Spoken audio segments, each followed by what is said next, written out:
Graça e paz a todos em nome de Jesus. Amém. Abram comigo em 1 Timóteo capítulo 2.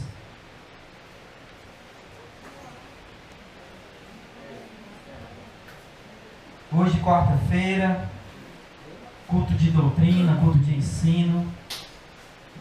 E nós iremos dar continuidade ao nosso estudo da carta de Paulo a Timóteo. Nós já falamos e estudamos e ensinamos no capítulo 1. E hoje nós daremos início ao capítulo 2. Os nossos cultos de doutrina, onde nós sempre estudamos um dos livros das Escrituras. E a gente vem numa sequência desde Gálatas até aqui, 1 Timóteo, e isso dura desde o ano de 2014. E nós iremos continuar até chegar em Judas. Mas todo mundo abriu, achou 1 Timóteo capítulo 2, versículos do 1 ao 7. Se você achou, diz um amém bem forte. Amém. Glória a Deus. Então vamos ler 1 Timóteo capítulo 2, a partir do versículo 1. Deixa só eu colocar aqui o celular no silencioso para não atrapalhar. Pronto. Versículo 1. Antes de tudo, pois, exorto que se use a prática de súplicas, orações, intercessões, ações de graça em favor de todos os homens,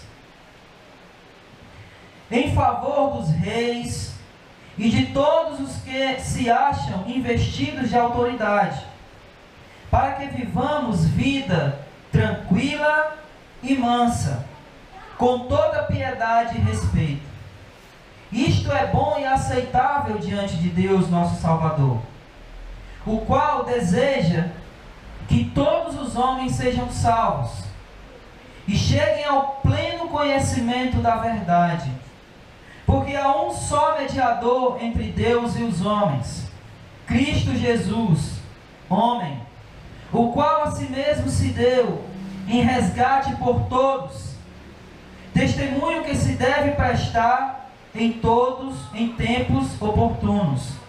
Para isso fui designado pregador e apóstolo, afirmo a verdade, não minto, mestre dos gentios, na fé e na verdade. Amém? Vamos orar. Senhor nosso Deus e Pai, mais uma vez nos reunimos em Teu nome, e como é de costume, nós Te adoramos através dos louvores, nós Te prestamos toda a honra e glória que só o Senhor é merecedor, e é chegado o momento, Senhor, de meditarmos e aprendermos sobre a Tua Palavra. Que o Teu Espírito nos auxilie neste momento. Que o Teu Espírito trabalhe em nosso coração. E que, assim como a Tua Palavra foi lida, ela venha a ser explicada. E depois de ser explicada, que ela venha a ser aplicada aos nossos corações. E possamos sair daqui meditando em tudo aquilo que ouvimos e aprendemos, para que assim possamos praticar, colocar em prática a Tua Palavra e nos tornarmos verdadeiramente servos e seguidores do nosso Senhor e Salvador Jesus Cristo. Obrigado, Senhor, por este momento. Te agradecemos por isso. Em nome de Jesus. Amém. Nós já falamos e aprendemos um pouco no capítulo 1 de 1 Timóteo. E Paulo inicia essa carta de 1 Timóteo dando algumas instruções a Timóteo. Ele começa instruindo Timóteo a exortar aqueles irmãos com respeito aos ensinos dos falsos mestres. Então Paulo ele começa o capítulo 1 dizendo isso. Olha, Timóteo, te deixei aí em Éfeso para que você colocasse as coisas em ordem.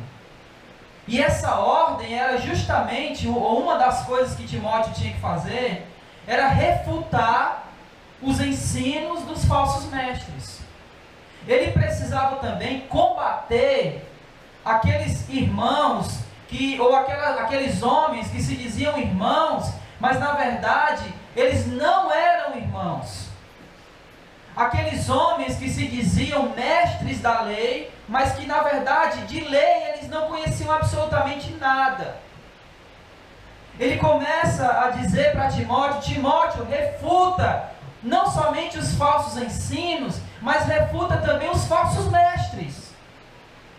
Esses aí que estão ensinando coisas erradas. Esses aí que se dizem alguma coisa, mas na verdade não são nada. Então ele começa a exortar a Timóteo para que resista todos aqueles homens hipócritas, que se dizendo ser cristão, que se dizendo ser alguma coisa, que se dizendo ser irmão, mas eles resistiam à sã doutrina, que é o Evangelho. Então Paulo está tratando de tudo isso no capítulo 1. E exortando Timóteo também, para que Timóteo ele não deixasse de anunciar ou de ensinar o Evangelho, e ele não esquecesse da exortação de Paulo, que era: olha, Timóteo, prega o Evangelho. Então ele começa todo o capítulo 1 dessa carta falando sobre isso, exortando Timóteo a repreender o falso ensino, repreender o falso mestre, repreender todos aqueles hipócritas e nunca deixar de pregar o Evangelho. Amém? Amém. Eu dei aqui um resumo bem rápido de todo o capítulo 1. Quando chega no capítulo 2, nós somos tentados a achar que o apóstolo Paulo está aqui fazendo uma mudança brusca de assunto. Porque se ele passa todo o capítulo 1 falando para Timóteo refutar o falso ensino, refutar o falso mestre, refutar o hipócrita e pregar o Evangelho, nós somos tentados a achar que Paulo aqui mudou de assunto. Porque ele começa o capítulo 2 dizendo para que a gente faça orações e interceda em favor de todos os homens e em favor daqueles que têm autoridade. Então nós somos tentados a achar que Paulo fez aqui uma mudança brusca de assunto. Que ele não está mais aqui refutando falsos mestres, refutando falsos ensinos. Mas na verdade, Paulo não mudou de assunto de jeito nenhum. Ele ainda continua refutando o falso ensino. Ele ainda continua refutando os falsos mestres.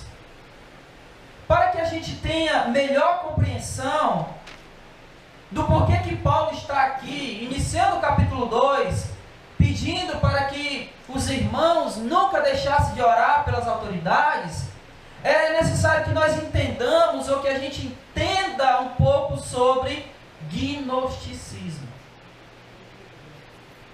Alguém já ouviu falar sobre gnosticismo?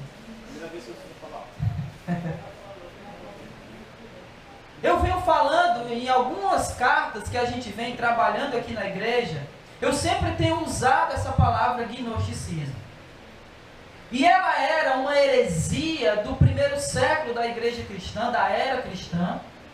E essa palavra gnosticismo, ela é derivada da palavra gnosis, é uma palavra grega, gnosis, que significa conhecimento. Conhecimento. Então, os gnosticistas, eles dividiam a humanidade, preste atenção porque isso aqui vai ser importante para a gente entender por que Paulo começa dizendo o que ele começou a dizer aqui. O gnosticismo, ele dividia a humanidade em 3 tipos de pessoas. Atentem para isso.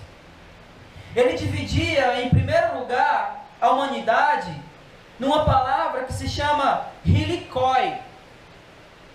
E essas são pessoas que são muito apegadas aos bens materiais. Elas são leais às coisas, à matéria, aos bens materiais.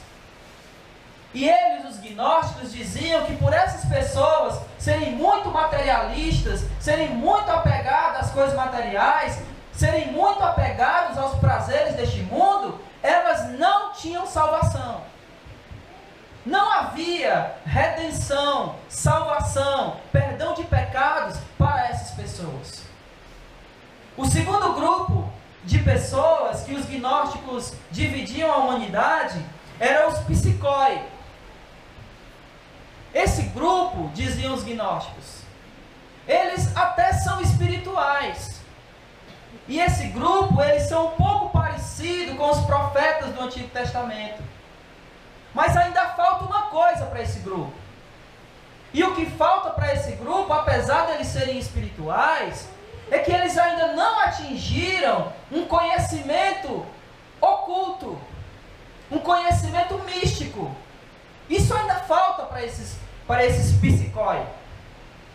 Eles ainda não chegaram nesse nível. Logo, portanto, não tem salvação para esse grupo.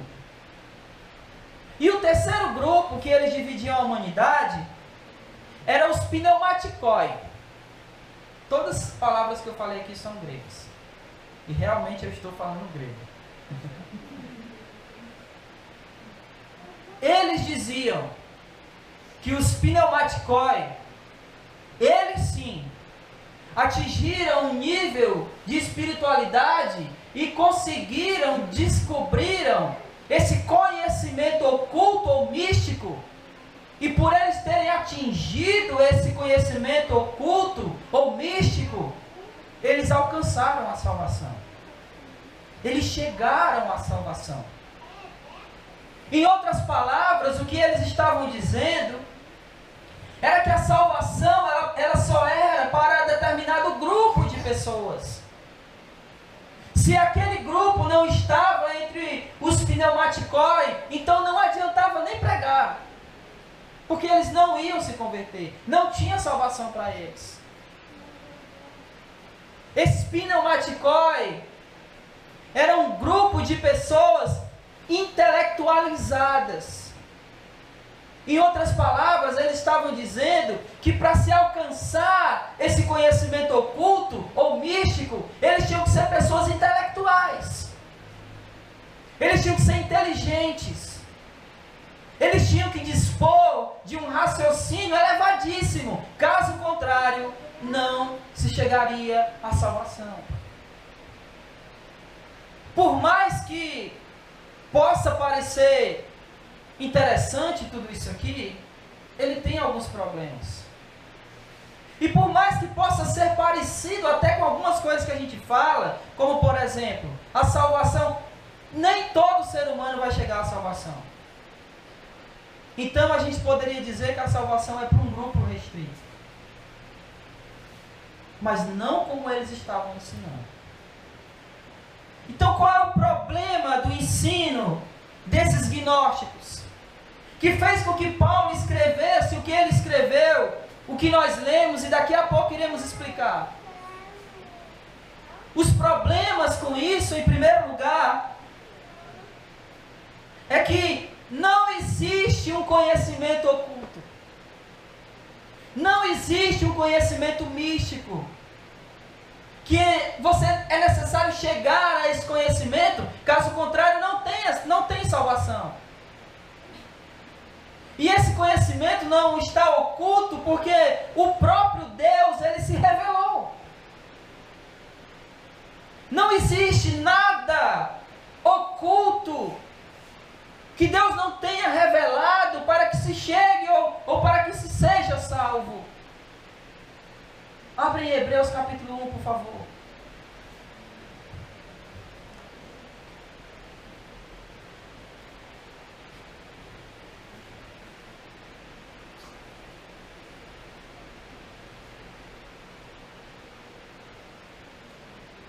Versículos do 1 ao 3. Eu vou pedir para um irmão ler. Se você achou, por favor, me ajude a ler. Havendo Deus outrora falado muitas vezes, de muitas maneiras, aos pais pelos profetas, nestes últimos dias nos falou pelo Filho, a quem constituiu o herdeiro de todas as coisas, pelo qual também fez o universo. Ele que é resplendor da glória e a expressão exata do seu ser, sustentando de todas as coisas pela palavra do seu poder.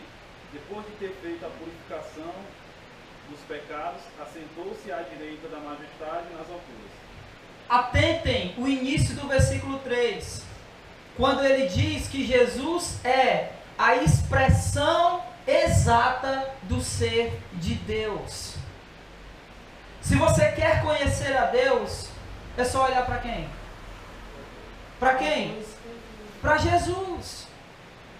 Não existe um conhecimento oculto que só se pode chegar mediante a uma inteligência altíssima. E se eu não descobrir esse conhecimento, eu não posso ser salvo. Não! Jesus é a revelação final de Deus.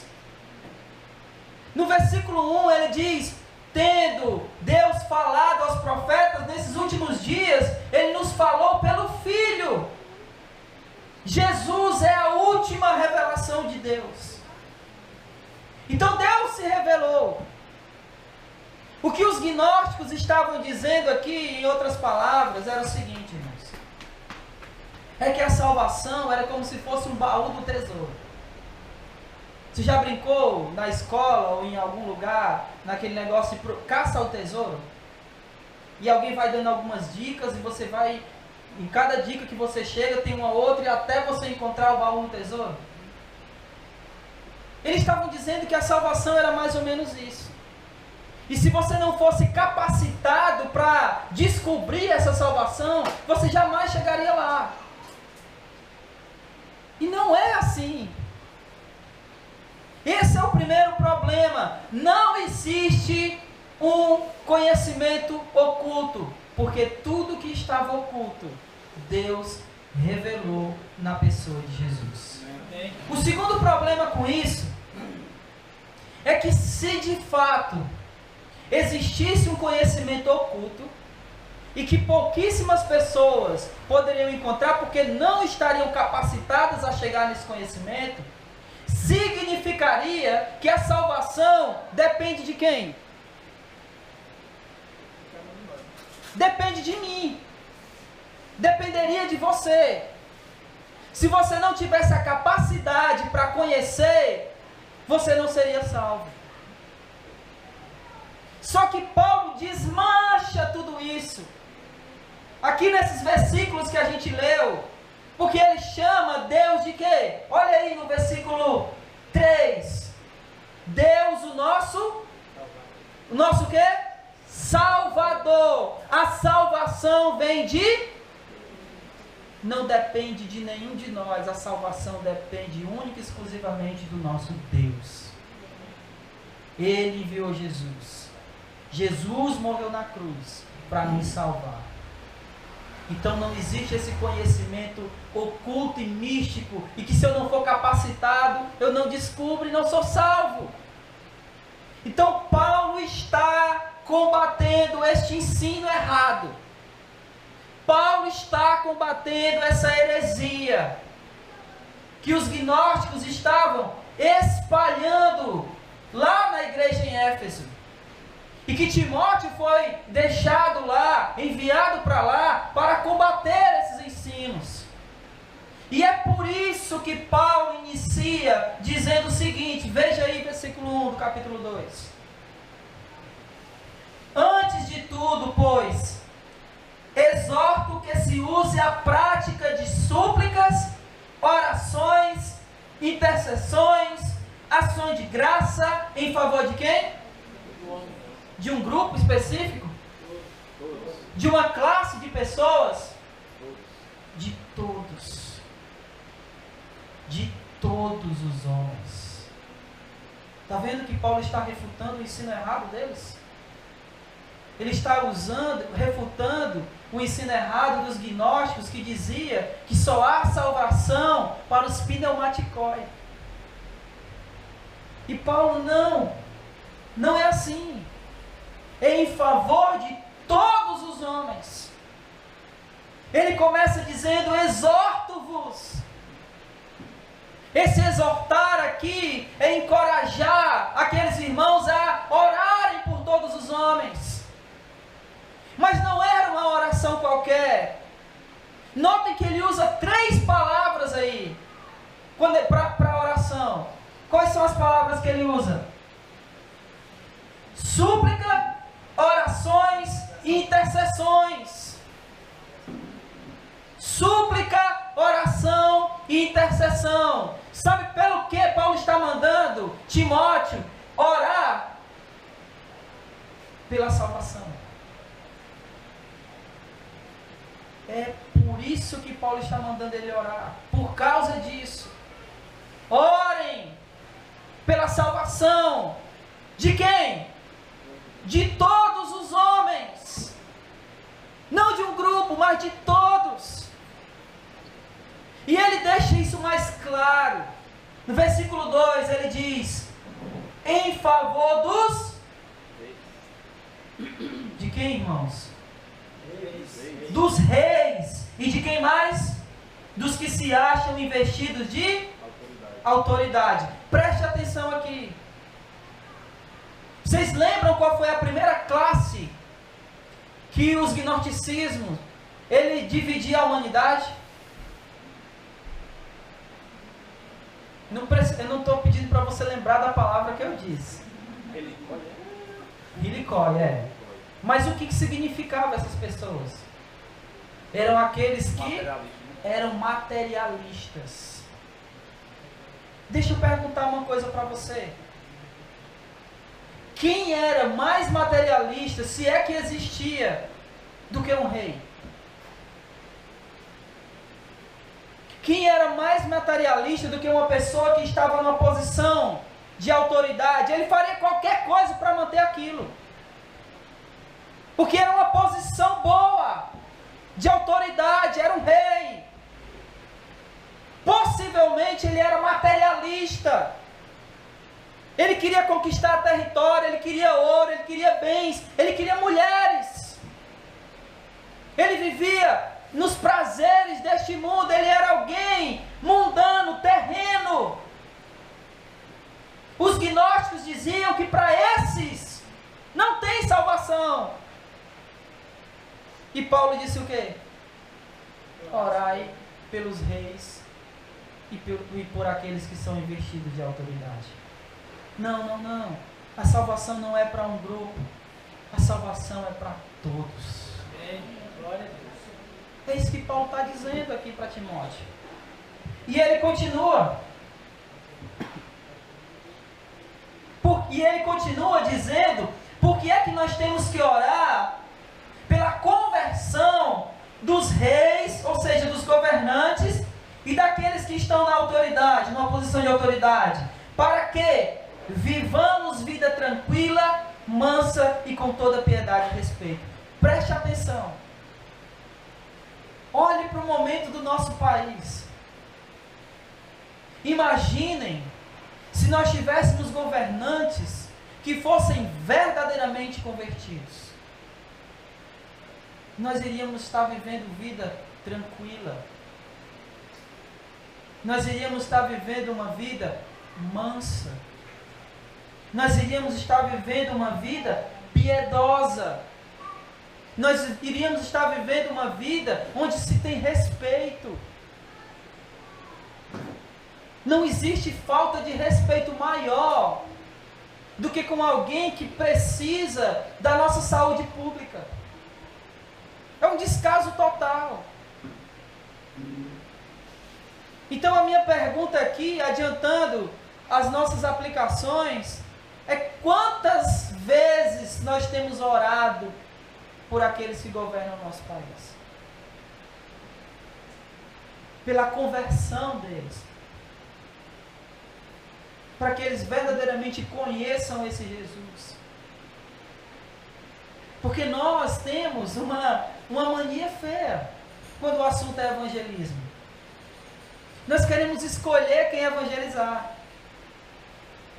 A gente diz, esse aqui não se converte não. Era isso que os gnósticos diziam. Não tem salvação para ele. O cara está afundado na droga, isso aí não quer mais nada. O cara está afundado no álcool. Eles são políticos ladrões. Não tem salvação para eles. E nós temos orado para a conversão deles, ou pela conversão deles. Orado, olha só. As palavras que Paulo usa, versículo 1. Suplicando, orando, intercedendo. Você sabe o que é suplicar, meu amado? É pedir, por favor, converte. Pelo amor de Deus. Não aguentamos mais tanta corrupção. Interceder, olha, eu sei que ele é tão pecador quanto eu. Converte ele assim como o Senhor fez comigo. Interceda. É isso que Paulo está dizendo aqui. Temos feito isso pelo nosso país. E não somente pelo nosso país, mas pelas pessoas que governam ele. Paulo continua. Versículo 3. Isto é bom e aceitável diante de Deus, o nosso Salvador. Deixa eu só fazer uma coisa aqui. Lembre-se que Paulo está combatendo a heresia dos gnósticos. Vocês estão acompanhando isso comigo? Amém? Amém. Então a primeira paulada que ele dá aqui no gnosticismo é no final do versículo 1, quando ele diz que é em favor de todos os homens. A segunda paulada que ele dá aqui nos gnósticos é quando ele fala que Deus, ele é o Salvador. E está aqui no final do versículo 3. O que ele diz aí? Diante de Deus, o nosso... A salvação não é mediante um conhecimento oculto. A salvação é mediante Deus. Porque só Deus pode nos salvar. Amém. Meu irmão, nenhum ser humano é capaz de salvar a si mesmo. Nenhum ser humano é dotado de uma sabedoria ou de alguma habilidade para que possa ser salvo. Ou você acha, eu já falei isso várias vezes, mas você acha que Deus olha para nós e diz assim, eu vou salvar ele porque ele é um cara legal. Não, eu vou salvar a irmã aí porque ela, rapaz, ela é uma mulher nota 10. Vocês acham que é assim que Deus faz com a gente? Você olha para você e eu olho para mim. Eu olho para mim e você olha para você. E olhe para você e pergunte se Deus te salvou porque você é bom. Eu estou olhando para mim, não estou vendo nada de bom. A salvação não depende de nós. Se a salvação dependesse de quem nós somos, o que nós merecíamos? O inferno. Mas Deus é bom. Amém. E é por isso que Ele foi misericordioso comigo e com você. Mas essa salvação, ela não fechou ainda. Ainda não completou o número dos 144 mil selados. Ainda está em aberto.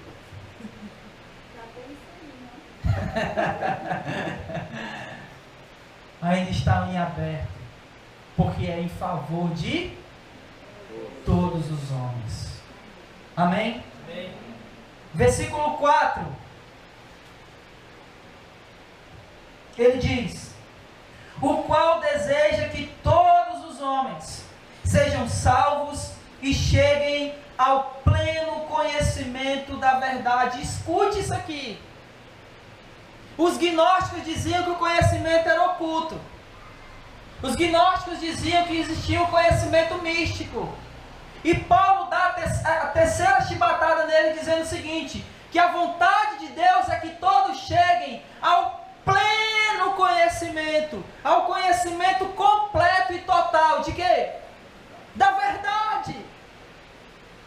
Paulo está aqui refutando essa história de que existia um conhecimento oculto, que existia um conhecimento místico.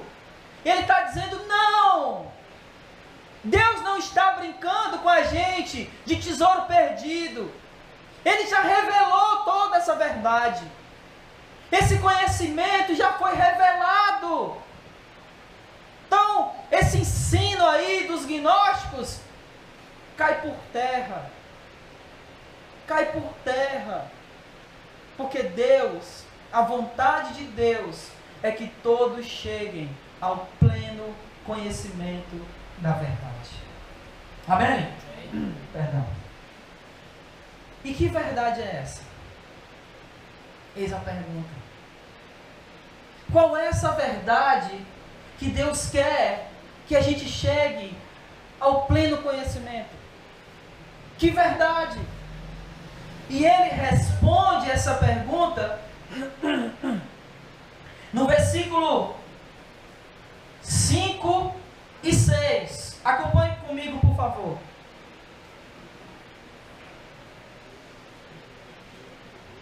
Ele diz: porque há um só mediador entre Deus e os homens. Perdão, ele começa dizendo outra coisa. Porque há um só Deus. Esqueci de ler essa parte. Porque há um só Deus e um só mediador entre Deus e os homens, Cristo Jesus, homem, versículo 6, o qual a si mesmo se deu em resgate por todos, testemunho que se deve prestar em todos em tempos oportunos. Qual é a verdade que Deus quer revelar a todo mundo? O Evangelho. O Evangelho. E o Evangelho é esse: Jesus é o único mediador entre Deus e os homens. Jesus é o único caminho, a verdade e a vida. Ninguém vem ao Pai senão por Ele. Jesus, versículo 6, se entregou, deu a si mesmo em resgate por todos. Esse é o Evangelho. É mediante esse Evangelho, é mediante o conhecimento dessa verdade, dessa plena verdade, que há salvação.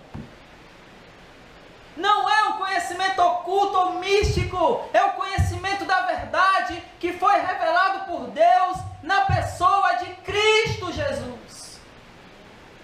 É essa verdade que salva, é essa verdade que liberta.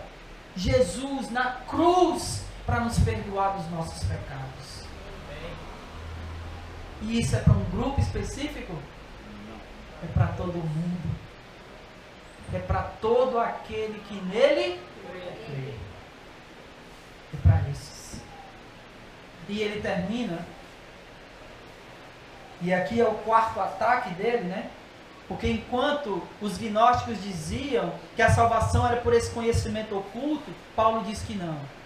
A salvação é mediante o conhecimento do Evangelho.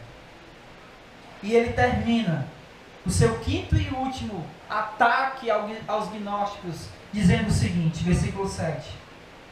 Para isto fui designado pregador, apóstolo, afirmo a verdade, não minto, mestre dos gentios na fé e na verdade. Paulo termina o seu ataque dizendo o seguinte: eles estão ensinando heresias. Eles estão ensinando ensinos errados. Mas eu sou o verdadeiro pregador, verdadeiro apóstolo e verdadeiro mestre. Eu ensinei a verdade da fé a vocês. Não os escutem. Não ouçam os falsos mestres. Não ouçam os gnósticos. Porque eles estão ensinando a mentira sobre a fé. Mas eu, Paulo, olha só, fui designado como pregador, apóstolo, mestre dos gentios na fé e na verdade. Eu sou o verdadeiro professor, Paulo está dizendo.